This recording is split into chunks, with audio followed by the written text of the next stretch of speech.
در زبان انگلیسی انواع مختلفی از شنیدن وجود دارد که بسته به شدت، آگاهانه بودن یا نوع صدا از افعال مختلف استفاده می شود. در ادامه مهمترین انواع شنیدن را همراه با 3 مثال برای هر کدام و ترجمه فارسی آورده ام.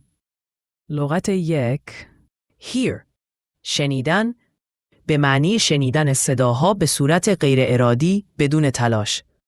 مثالها I can hear birds singing outside. می توانم صدای آواز پرنده ها را بیرون بشنوم. Did you hear that noise last night?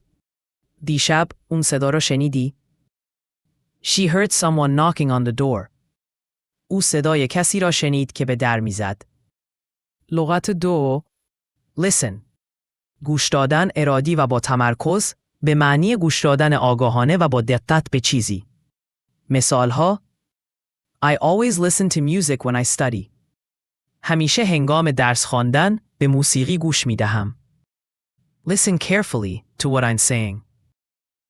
با دقت به حرفهایی که میزنم گوش کن. She listens to her teacher attentively. او با دقت به معلمش گوش می دهد. لغت 3 Overhear به معنی شنیدن صحبت کسی بدون اینکه قصد داشته باشی.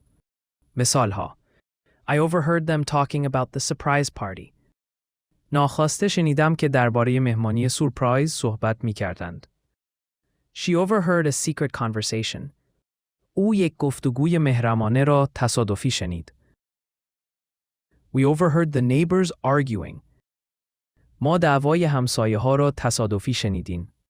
لغت 4 Eavesdrop دزدکی گوش دادن به معنی گوش دادن به مکالمه‌ای که مخصوص تو نیست، معمولاً با نیت فضولی.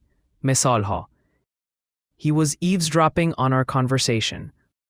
او داشت دزدکی به گفتگوی ما گوش میداد. Don't eavesdrop, it's rude. دزدکی گوش نده، بی‌ادبانه است. She eavesdropped behind the door. او پشت در ایستاده بود و دزدکی گوش میداد.